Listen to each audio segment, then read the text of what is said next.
Matagumpay ang ikalawang araw ng Community Fire Auxiliary Group Training ng lokal na pamahalaan ng Sultan Mastura, ang PPP mula kay Jen Garcia.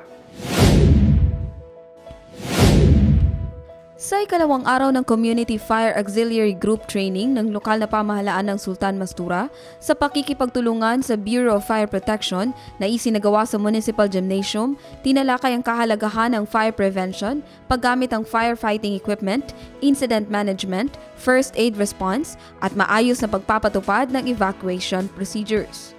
Binigyang diin din ang kahalagahan ng organisadong koordinasyon sa pagitan ng mga barangay, LGU responders, at official response units upang matiyak ang mabilis at epektibong aksyon sa oras ng pangangailangan.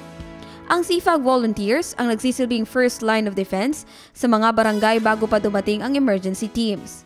Nagpasalamat naman ang Municipal Disaster Risk Reduction and Management Office at ang Municipal Planning and Development Coordinator Office sa lahat ng barangay responders, LGU responders at sa BFP Sultan Kudarat bilang katuwang sa matagumpay na pagpapatupad ng pagsasanay. Ang naturang aktibidad ay suportado ni Sultan Mastura Mayor Dato Armando Mastura sa layuning maging epektibo pa ang kahandaan ng komunidad na tumugon sa anumang sakuna tulad ng sunog. Jen Garcia, iMinds, Philippines.